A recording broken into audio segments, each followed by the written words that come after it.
we invited someone to come today. So, Eleanor, up you come. And so this is Alianore Smith. You turn yourself on. Am I on? Oh, I am. Hello. There you go. This is fun. It is fun. It's the kind of a different service. You were with us at 10:30. You've been into people's living rooms. Yeah. You're now the woman off the TV. I am. It's wild. I know. I don't know if we can afford your image rights, but let's hope that nothing's going to happen that's going to cause us to stumble cut you a over. deal, Nikki. It's all right. So I promised people this morning that we would have a longer interview with you today, but it'd be good for us to get to know you a little bit. So tell us who you are, beyond your name, and we'll go from there. Great. I'm Eleanor. I am Church Partnerships and Theology Manager, which for IJM UK, International Justice Mission UK, one of those job titles that makes you sound way more interesting than you actually are. But I live in southeast London with my husband, and my work with IJM basically involves really fun things like this, and going to talk to churches about the work of IJM and why it matters, and to share the good news with them about what we're doing. So it's a joy to be here. It's a joy that you are not my phone, because I've been preaching to my phone for 2 years. So it's really nice to see 3D people. Have you enjoyed seeing us in 3D? It's been 10 out of 10. Do we look good? Would recommend Excellent. to a friend, yeah. Yeah, wonderful. So again, an encouragement. It's really good to see people in 3D. We miss people in 3D, don't we? Who's IJM? Great. Tell us about IJM. Great. IJM, International Justice Mission. We are the largest anti-slavery organisation in the world, and we're working globally to protect those living in poverty from violence. So, quick little role play, Nikki. If you woke up in the middle of the night, you heard breaking glass downstairs, sounds like someone's burglaring you, what would you do? You can answer honestly. What would you do? Did someone give an answer? See, I love this service because there's usually Go a on. little bit of banter What going would you on. do? Send Mike, yes. It's Mike. Who's Mike? Mike is there. That's Mike. You haven't had a chance to say hi to Mike yet, Hi, have you? Mike. He's been with you all day. You've just Great. not known it. Oh, wow. Blessed. Eleanor, would it be a good thing to contact the police? Probably. All things considered, after you've sent Mike, I get a variety of answers to this question. There's also that thing where you just pull the duvet up a bit Yeah, high. it's like, oh, it's fine, I'll be fine, it's fine. Just ostrich and ignore it. Yes, so good idea to call the police with the expectation that the police would probably come, all sirens blazing, and help you. That's because we are lucky enough in the UK broadly to live inside the protection of the law. We can trust that the law will work to protect us when we are at risk of violence. However, the fact of the matter is that 5 billion people in the world live outside of the protection of the law, meaning that if they are at risk of, threat of, or victims of violence, there is no one that they can call to protect them. The laws are there. Slavery is illegal in basically every country in the world, but the laws aren't being enforced, and therefore impunity, people getting away with stuff, runs rife. And what IJM do is we work across the world to not only bring victims of violence to safety and restore them to where God has made them to be, but we also then work with local law enforcement and criminal justice systems to take those cases through the courts and to see an end to impunity, meaning that people are protected from ever being harmed in the first place. We basically want to do ourselves out of a job and see justice systems flourishing and thriving, scaling that demand for protection. So that's a kind of whistle-stop tour. We have a video that maybe explains it even better. Indeed, I was about to ask you, Than as that part did. of the interview, Yes. which of the 2 video clips should we play first? The longer one, the one that isn't Godwin. We'll play Godwin at the end. Godwin's story. Yeah. So we're going to watch this, Yeah. and then we'll come back to a couple more questions. Great.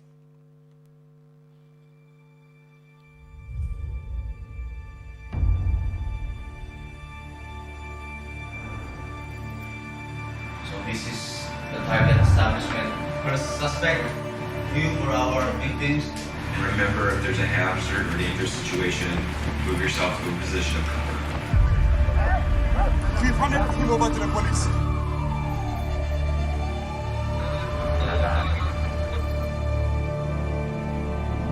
We saw about 1,200 little kids and found out that they were in fact trafficked and they were in fact slaves. These little kids are on this boat.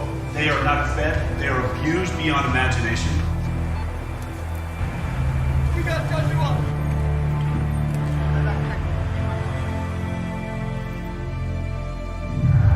the girl. Whenever something like this comes, I imagine in my mind that girl is found.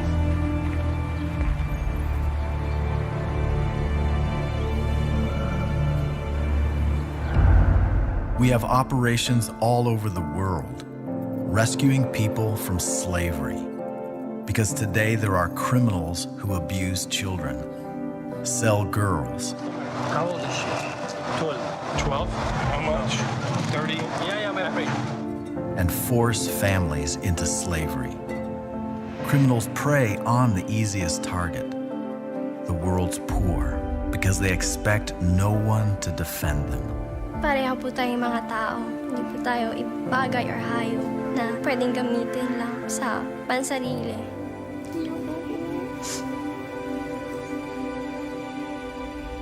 But today, there are thousands of people gathering to seek justice for those in slavery. We are a group of lawyers, counselors, activists, and supporters.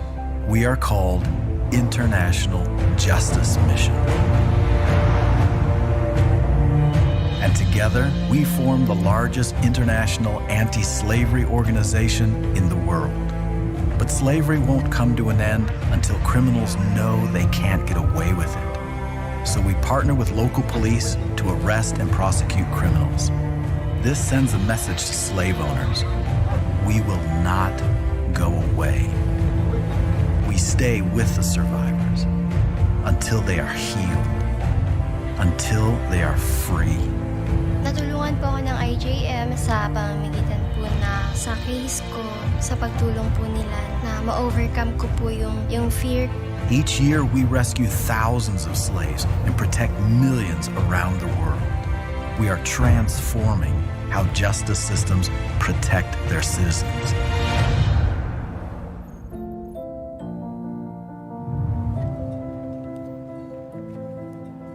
To those who are still enslaved, we promise to find you.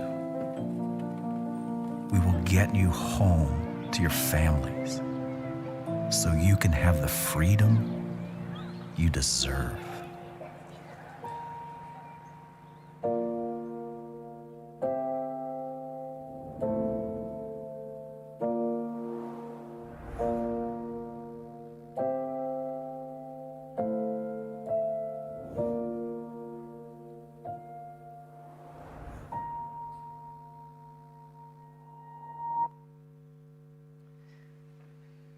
Thank you. We're going to see a second video in a bit. Part of your job is doing things around theology, Yeah. which is a big old word, isn't it? Yeah. We as a church at St Mary's, we do want to act justly, we do want to love mercy, and we do want to walk humbly. Great. What are some of the kind of resources, some of the thinking, some of the passages in the Bible that have helped you and that Yeah. might help us Yeah. to think and pray into that as Great. a church? Great. I think the question of justice, justice is one of those like abstract nouns that you're like, yes, I know what justice means. And someone's like, define it. You're like, oh no, that's very wibbly. I think for me, the way that helps me think about justice is about power and how we use power. So if we think about injustice as a misuse of power to take from others what God has given them, whether that's their life, the fruits of their labor, their food, the things that they're owed. And so justice is about power. And I think the thing that I find helpful in the Bible is looking at how God uses his power. God is all powerful. We know that, and to act justly is to act in accordance with how God has instructed us to use power. The passages that I have found so helpful, I spend a lot of time in the prophets. At the moment, I'm working my way through Amos. Isn't the kind of guy you'd want at your birthday party, but is really interesting, fascinating the way that he speaks up about, actually, guys, what you're doing is you're saying that you worship God and you're doing all these festivals and you're doing all these offerings, but there are people in your community, there are people who I, the Lord, have instructed you to take care of, and you're not doing that. And what it says in Amos is, well, let justice roll like a river, righteousness like a never-failing stream. Like, actually, if we want to be worshipping God, that comes out of a place of justice. God is a God of justice.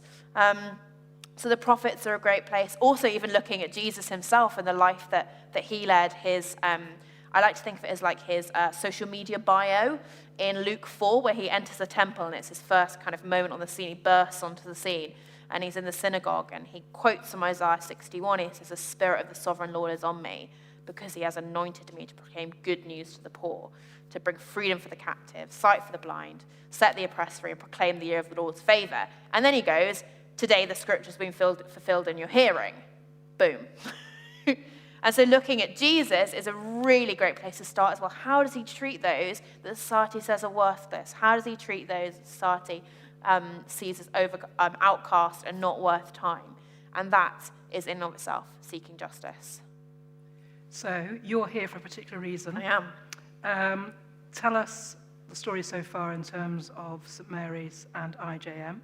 Great. And how we might have helped a bit in terms of justice and pursuing Great. justice. One of the key reasons I am here is to say a really big thank you, because as a part of your building tithe, St Mary's gave £15,000 to the work of IJM.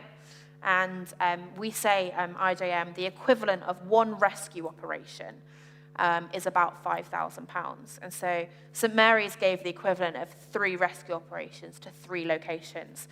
To Ghana, where we work to prevent child trafficking into the fishing industry on Lake Volta. To South Asia, where we work to prevent bonded labor. So that's when people will take like a loan for like a medical bill, and it's fine, you'll work to pay it off. And then they work, and then it just increases and increases exponentially, because like, well, we're giving you accommodation, we're giving you food, and they can't get out, and they're bonded labor. So we work to prevent that. And then also, finally, to our work in the Philippines, which is where we work to prevent the online sexual exploitation of children, which is a new crime, one that is growing in a horrendous way, but where we're seeing real change happening. And so I'm here to say a really big thank you, because your support and your prayers and your commitment mean that individuals are seeing justice and seeing freedom being brought to safety, and that is a really powerful thing, and that is being part of God's kingdom, and we're so grateful to you for that. Can we hear about one of those stories now?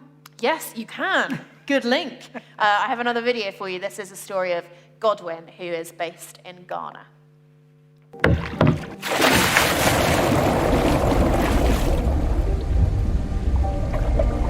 To hold your breath without breathing for 5 minutes is not easy.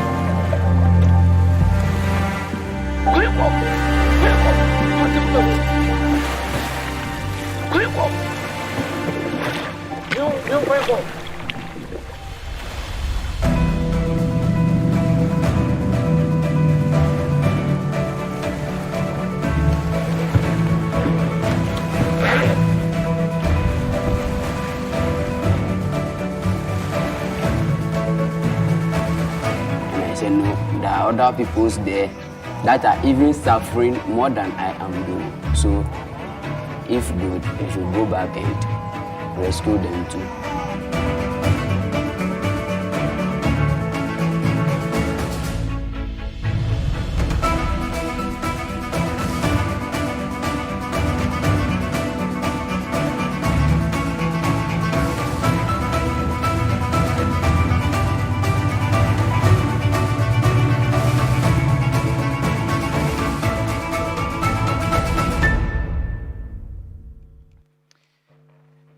Thank you to St Mary's and the Centre, because it was contributions to the faith building through there, where we took the tithe and we said to God, let's use this for your kingdom. And so part of that is the work that's gone on in IJM. And so we're delighted to hear some of the fruit of that, and hopefully to pray into it and to kind of get to know the work better so that we're better informed. Eleanor's been very busy today, so you can catch her online preaching on 1 Kings 19. After this service, you're going to spend a little bit of time with our young people over in Cypher, and then Eleanor goes back to London tomorrow. Thanks to Alistair and Ellie for hosting, and thank you to the World Church Group for getting behind it and supporting it. Apart from laughing at your jokes, how can we best support you in prayer? Someone's going to come and pray in a minute about all sorts of things, but as a church, how can we support you in prayer? Yeah, great. Thank you. IGM is an organisation that runs on prayer. So as an IGM staff member, I'm contracted to pray for an hour a day, would you believe? And that includes as a staff team and then individually as well. I think we're particularly praying for our teams around the world who, I mean, it's classic, isn't it, pandemic. But a lot of the outworkers of the pandemic mean that people are more vulnerable to trafficking, to violence, because it's a lot of day workers, day wage workers, those kind of things. So I think prayer for protection over those areas. I think prayer for our work for the UK. We're doing a bit of work feeding into the online safety bill, which is something going through government at the moment, which feeds in directly to our work in the Philippines around the online sexual exploitation of children. And then very specifically, 5 years ago, one of our staff members, one of our clients and a trusted driver were kidnapped and murdered in Kenya. And we are, as an organisation, we are going through the process of the criminal justice system, going through trial, and we're expecting a final verdict in the next month or so. So we would really appreciate prayer for that, particularly for my colleagues in Kenya who have lived this, the work that we do, they've lived it themselves over the last 5 years, and pray that we would see God's justice, and there would be comfort for the families of Willie, Joseph, and Josephat, who were those who were murdered 5 years ago. But we really appreciate your prayers. It's prayers that make all the difference. I always say, churches can, of course, give generously, but the thing that the people of God can do is pray. And so that's what I love to be able to encourage people, and it really does make all the difference. Brilliant. Thank you for everything today. You've been an absolute star.